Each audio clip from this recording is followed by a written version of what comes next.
골로새서 2장 17절, 16절, 17절입니다. 시작. 그러므로 먹고 마시는 것과 절기나 월삭이나 안식일을 위하여 누구든지 너희를 평론하지 못하게 하라. 이것들은 장래일의 그림자이나 몸은 그리스도의 것입니다. 아멘. 골로새 교회는 다른 교회들과 달리 바울이 개척하지 않았습니다. 다른 사람들이 개척을 했는데 나중에 에바브라라고 하는 사람을 통해서 듣고 보니까 바울이 하나님으로부터 받은 계시와 다른 교리를 가지고 교회를 어지럽히는 사람들이 있고 교회가 온전하게 서지 못하고 있었습니다. 그래서 골로새서를 보내서 바울 사도는 아주 중요한 직책을 가지고 계셨기 때문에 골로새 교회가 자기네들이 바울이 세운 교회가 아니라 할지라도 바울이 한번 편지를 딱 보내면 그건 하나님의 말씀이고 계시기 때문에 이걸 받아들여서 그들을 고쳐서 하나님 앞에 바로 서게 하고 그리고 마지막에는 하나님의 상을 받게 하는 그런 목적으로 편지를 보내게 됩니다. 골로새 교회에 세 가지 크게 문제점이 있었는데 하나는 예수 그리스도의 신성을 부인하는 사람들이 있었습니다. 그러니까 예수님이 여호와 하나님이신데 아니라는 거예요. 영적으로만 키고 육신을 입고 오신 분은 예수님은 여호와 증인 같은 그런 잘못된 사상을 가진 사람들이 있었습니다. 그거를 고쳐주려고 해서 이제 예수님은 하나님과 똑같은 분이고 교회의 머리가 되시고 하는 걸 이제 시작을 해서 나갑니다. 두 번째는 어떤 일들이 있었냐 하면은 율법주의자들이 있었습니다. 율법주의자들.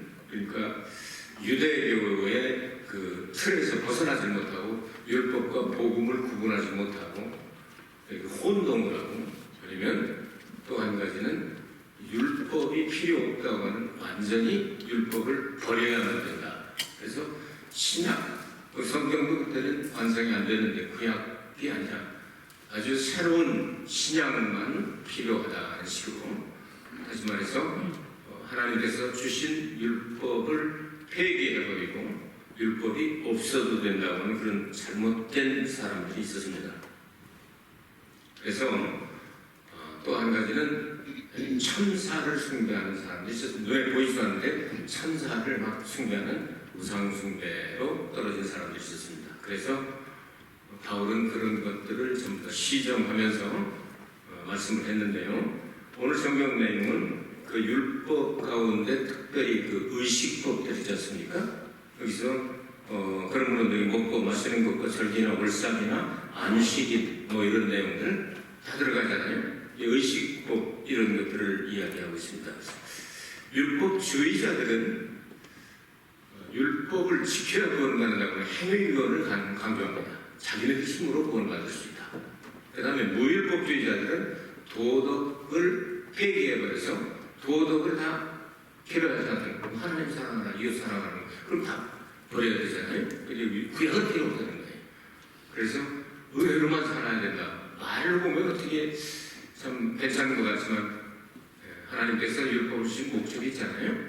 그 목적에서 벗어나서 자기 멋대로 살려고는 그래서 죄는 다 져놓고 주여 하면 다 되는 줄 알고 주여 찾으면 천국 가는 줄 알고 그렇게 잘못된 사람들이 있었습니다. 이런 사람들을 이제 잘 고쳐야 되기 때문에 이 말씀을 가지고 아침에 이제 2부 설교하기 전까지 쭉 외우고 이제 암송이 원고를 외우기도 하고 또 확인도 하고 이제 암송을 하는데 그런 생각이 들었습니다. 자전거 있잖아요. 자전거가 갑자기 떠올랐어요. 자전거. 애들 자전거 배우기 시작할 때 처음에 자전거를 바로 못하잖아요. 그래서 조그만 아이들한테 어떻게 합니까? 양쪽에다가 보조바퀴 달아놓은 자전거 본 적 있습니까? 어려요. 보조바퀴를 달아놓잖아요. 보조바퀴를 달아놓고 애가 조금 크면은 이렇게 나래로 하면은 그 보조바퀴 뛰어도 탈 수 있게 되잖아요. 자전거가 필요하지 않은 게 아니에요. 그러니까 예수님께서 십자가에서 이루신 의식법이라든가 이런 것들은 보조바퀴 보조바퀴와 같이 구약 시대에는 다 필요하고 그림자로 이렇게 사용했지만 예수님 십자가에서 이루신 것을 또 필요하지는 않단 말이죠. 그래서 그것을 띄워버리고 걸어가는 예수님께서 613가지의 율법을 두 가지로 정리해 주신 십자가로 정리해 주셨습니다. 위로는 하나님을 사랑하고 그리고 옆으로는 이웃을 내 몸같이 사랑하라. 그 자전거에 앞바퀴 뒷바퀴 같은 거죠. 하나님께서 주신 것을 자전거 자체를 버리라는 얘기가 아니거든요. 보조바퀴를 띄워버리고 그 다음에 자전거를 자기 힘으로 몰고 갈 수도 있죠. 근데 요즘은 전동 자전거 여러분 아십니까?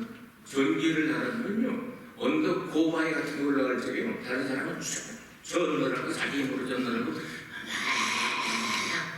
줄 흑동살동하면서 하잖아요. 근데 전동 자전거를 가지면요 그건 탁 스위치만 놔두면 지가 싹 한단 말이에요.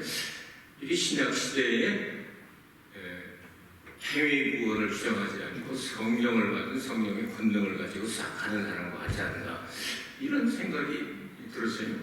그래서 이게 이해가 적당할지 안 적당할지 모르겠지만 아마 적당하다고 생각이 돼요. 제 생각에는 그 자전거 자체를 버리는 게 아니라 보조바퀴 같은 예수님께서 십자가에서 이루신 의식법 같은 것들은 다시 할 필요 없고 그 그림자이기 때문입니다.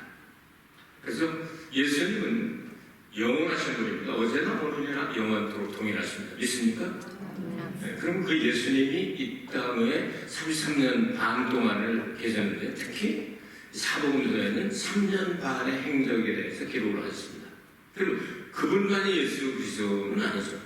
그렇죠? 예수 그리스도는 성육신하기 전부터 또 성육신을 하셨다가 그다음에 하늘에 올라가셨다가 다시 재림하시고 영원히 그런 예수님을 성경은 그림자가 아니고 몸이라는 단어를 썼습니다. 근데 영어 성경은 바디예요, 바디. 이 바디니까 그림자와 바디, shadow and body. 그러니까 그림자와 몸, 혹은 실물, 혹은 실체 이런 내용이 되는 거예요. 자, 이 내용을 생각할 때 그럼 예수님께서 가지신 예수님의 사역은 구약성경은 전체가 다 예수님에 대한 것을 기록을 했는데 예수님께서 사역하신 내용들을 7가지로 하나님의 달력에다가 딱 옷을 박아놨습니다. 레위기 23장에. 그래서 그 7가지를 여러분에게 그림자와 실체가 어떻게 연결이 되어 있고 무엇이 다른가를 이거는 절대로 하늘이 두 쪽이라도 여러분이 외워야 되는 겁니다. 알아야만 되는 겁니다. 그래야 예수님을 믿는다고 말할 수 있는 거예요. 이런 사람에게 구원 주시고 이런 사람에게 상을 주신다고 말씀하셨어요. 자, 그러면 한번 보겠습니다.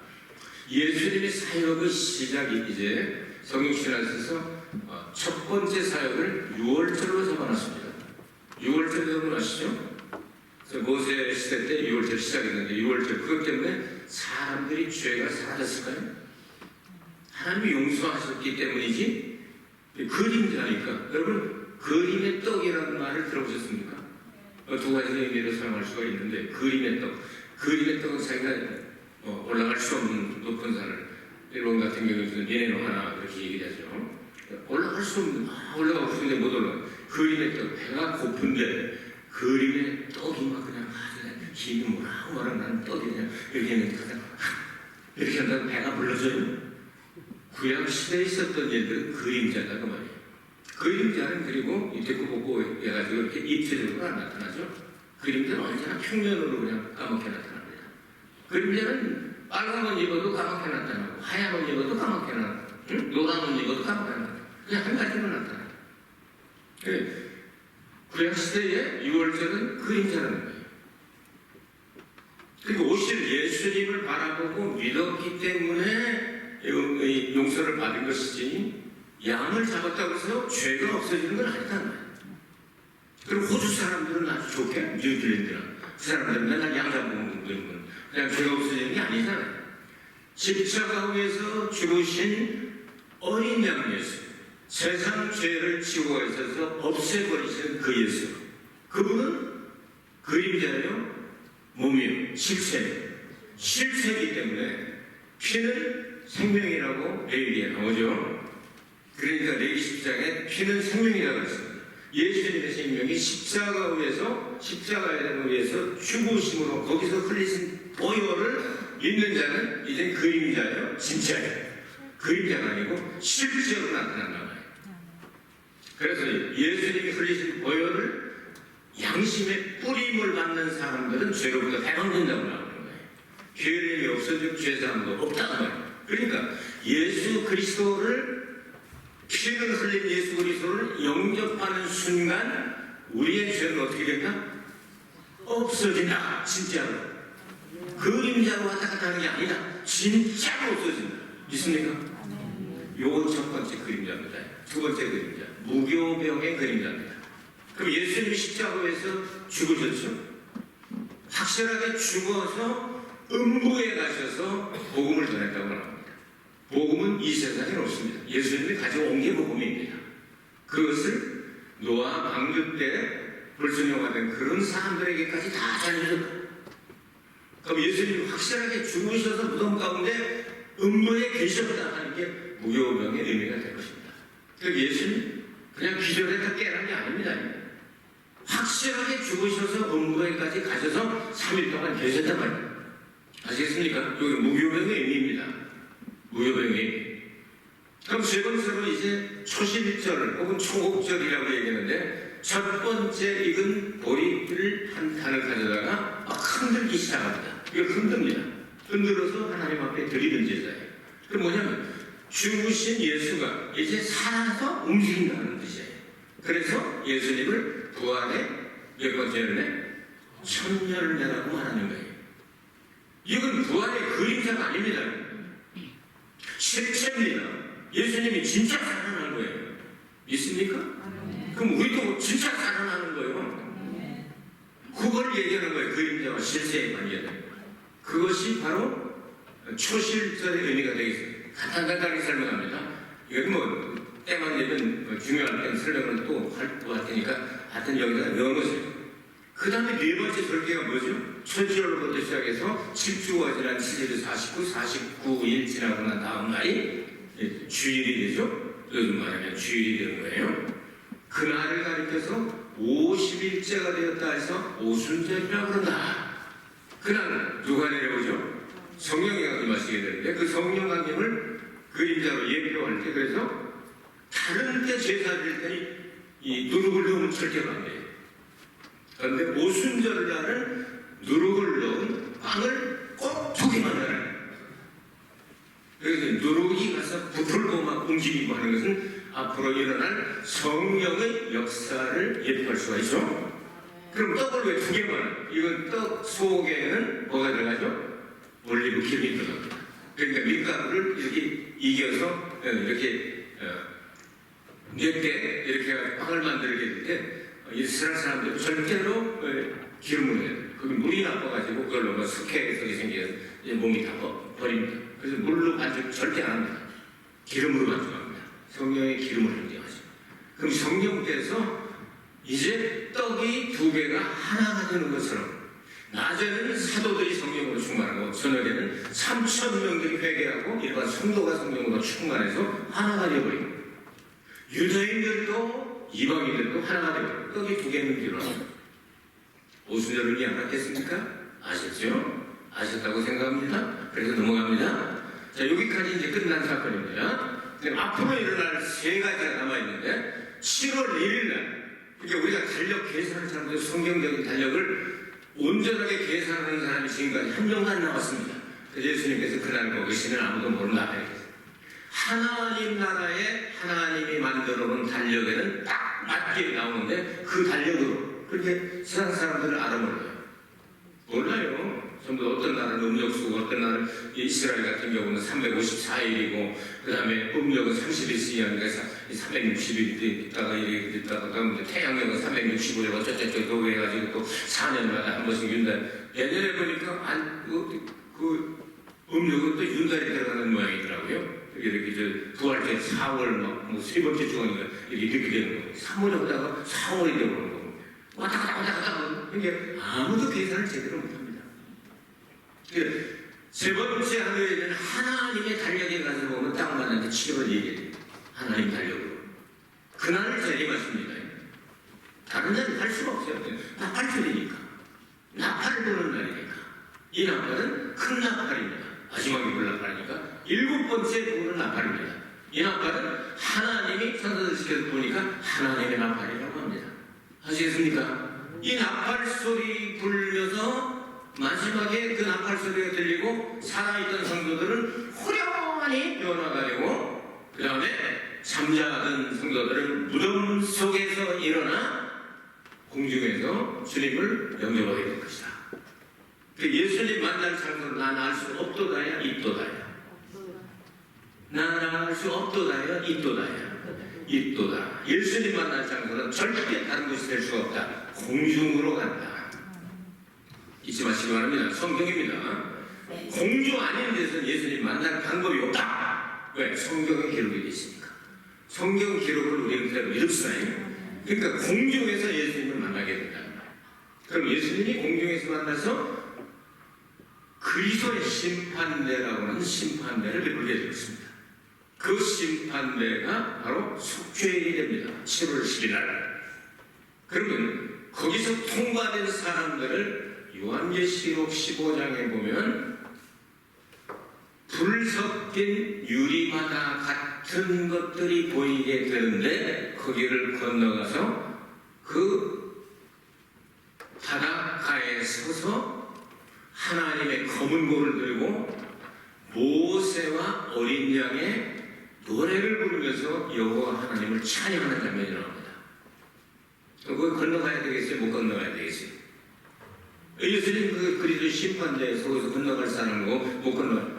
아이 성경은 전체를 그냥 두 사람이 함께 잠을 자다 한 사람은 가고 한 사람은 남고 두 사람이 함께 매달려요. 한 사람은 가고 한 사람은 남고 두 사람이 함께 잠을 자다 한 사람은 가고 한 사람은 남고 10사람이 그 등과 기름을 준비해가지고 있으라고 했는데 기름 준비 한 5사람은 남고 5사람은 가고 옷 입고 오라고 그러니까 예복 입고 온 사람들은 들어가고 안 입은 사람은 쫓겨나고 그 슬피 어두운 데서 이를 갈고 그 고통을 당하게 되는 거죠.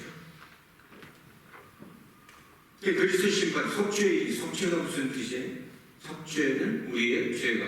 그 속죄를 받으려고 하면 예수님을 믿고 또 한 가지 이게 신학적으로 중요한 거예요. 믿음과 또 하나는 뭐예요? 우리가 죄를 용서받으려면 믿음과 또 하나 뭐예요? 여러분 죄인 아니에요? 기여 아니에요? 기여. 회개를 해야 되는 거예요. 아시겠습니까? 온전하게 회개. 그래서 성경은 짐승의 우상, 짐승의 표를 받아서 하나님을 거역한 그 죄인들은 어딜 가냐? 불 속에 들어간다고 말이죠. 성경에 영생이라는 단어가 엄청나게 많은데 2개 빼놓고서는 다 한 시대를 말한다. 조의 아이오니오스란 말은 한 시대의 삶이라는 뜻입니다. 영생이라는 단어가. 그럼 한 시대가 언제일까? 그림자가 하나 남았는데요.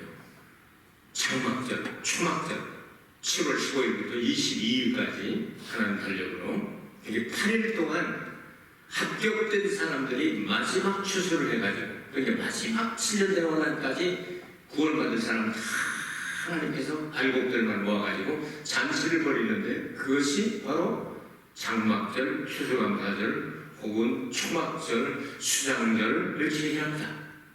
아시겠습니까? 그게 마지막 절기인데 한 시대인데 성경은 그것을 계시록 20장에서 천년이라고 말합니다. 영생이라는 단어가 한 시대의 삶이라는 뜻입니다. 본래 뜻이 한 시대의 삶. 여러분 100년 살기가 쉬워요? 어려워요? 살아보셨어요? 100년 살아보셨어요? 어려워요? 쉬워요? 100살 가까워지는데도 쉬워요? 어려워요? 어렵지. 그런데 죄가 없이 사망이 없이 마귀가 없이 질병이 없이 뭐 가난도 없고 하여튼 나쁜 건 한 가지도 없는 상태로 천년 사는 거는 좋을까 나쁠까? 좋지요. 거기 가야 되는 거야. 그게 일곱 번째 그림자예요. 이 그림자, 일곱 개 그림자를 보고 예수님의 실체를 우리가 찾아내는 거예요. 예수님이 사역한 그리고 앞으로 나와서 하실 일들을 일곱 가지로 성경은 정리를 해놨다고 해요. 성경은 칠자를 중요하게 생각하죠. 일곱 교회, 일곱인, 일곱 나팔, 일곱 촛대, 전부 일곱으로 다 통일시켜 놓고 있잖아요. 그러니까 일곱 절기를 정해가지고 하나님이 보내신 독생자는 이런 일을 하시고 이런 일을 하실 분이다. 그 예수님의 그림자를 보고 우리는 본체를 붙잡아야 되겠다. 그림의 떡만 훑어봐야 혓바닥만 아프지 진짜 떡을 먹어야 될 거 아니겠어요? 그렇잖아요. 그러니까 예수님 오병이어 기적에서 그렇게 말씀하시잖아요. 야, 모세가 준 떡을 먹은 사람들은 다 죽었어. 그리고 내가 준 떡을 먹은 너들 다 터져. 나중에 12명 남은 너희들도 갈 거냐? 영생이 여기 계신데 우리가 어디 가갔어요? 우리 갈 데 없어요? 딴 데 없어요?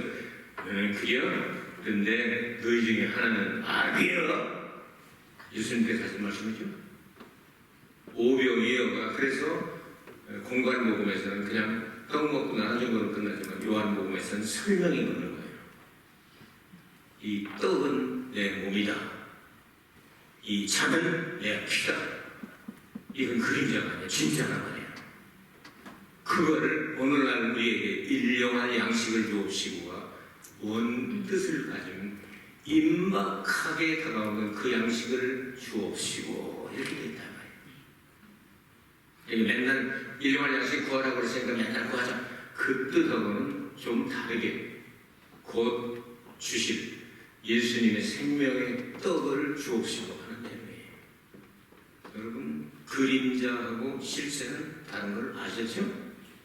이제부터는 그림에 그려져 있는 떡 먹겠다고 혓바닥만 낼름거리다가 혓바닥 아프지 말고 진짜 예수님을 잡수셔야 됩니다. 이건 이제 연습도 아니고 그림도 아니고 그림자도 아니고 실체가 된다는 거예요. 실체. 그 일곱 가지로 딱 정리를 했어요. 그러니까 6월절로부터 시작해서 추막절 행사 예수님 재림하셔서 천년왕국이 끝나야 예수님이 맡으신 부분이 다 끝나요. 그래서 요한계시록에는 이때가 그 나라를 예수님이 다시 드리는 천년왕국을 아버지께 드릴 때다. 이렇게 기록을 하고 있는 거예요. 아셨죠? 네, 모르시면 도움합시다. 이건 진짜 중요하니까 이것만 알아도 성경 다 틀리는 거예요. 신구약 성경에 그냥 다 틀리는 거예요. 이게 가장 중요한 복음의 핵심이에요. 이거 해서 그러니까 천년왕국에 들어갈 때 뭐 한다고 그러세요? 결혼한다고 그랬잖아요. 예수님이 신랑이고 우리는 신부, 결혼식 하는 것처럼 즐거워할 것이다 이렇게 말씀하잖아요. 이게 신구약 성경에 관통하는 내용이에요. 하나님의 영광이 어떤 것이라고 그랬죠? 감추어진 것이 드러난 것이라고. 그 영광 두 가지 단어가 있습니다. 하나는 카보드, 하나는 쉐키나. 쉐키나는 하나님이 나타나서 우리와 함께 계신 것을 쉐키나 영광이라고 합니다. 감추어진 비밀이 드러나게 됐을 때 카보드 영광이라고 합니다. 하나님의 계획은 하나씩 예수님을 통해서 나타나기 시작했죠. 이제 재림할 때 그 영광이 나타날 것이고 속죄에 거쳐서 천년왕국 들어갈 때 그 영광이 나타나게 될 것이고 그것이 끝나면 이제 모든 것들이 이거 다 알았으니까 이 엄청난 우주, 방대한 우주 모든 것들을 다 그냥 쏴버려! 계획을 다 가르쳐줬으니까. 그리고 새하늘과 새 땅을 만들어서 세세토록 함께 계시도록 얼마나 감사합니다. 그 나라를 바라보고 사는 사람들이 성도예요. 여러분 이거를 철두철미하게 머릿속에 딱 각인을 시켜놓고 열심히 일하시라. 장사도 잘하고 사업도 잘하고 일도 잘하고 직장도 잘 다니고 개발도 잘하고 공부도 잘하고 부지런히 기본적인 것을 먼저 해놓고 이런 성도가 진짜 좋은 성도가 아니겠습니까? 여러분 이런 성도들 되시기를 주님 이름으로 축복합니다. 기도합니다. 은혜로우신 아버지 하나님 바울을 통하여 골로새 교회 잘못된 것을 고쳐준 부분에 모든 의식법들을 예수님께서 완성하셔서 이젠 그림자를 쫓아다니지 말고 그림자를 보고 실물 되시고 실체 되시고 몸 되시는 예수 그리스도를 따라가는 저희들이 되게 하여 주옵소서. 예수 그리스도를 받들어 기도하옵나이다. 아멘. 주님께 영광 돌립니다.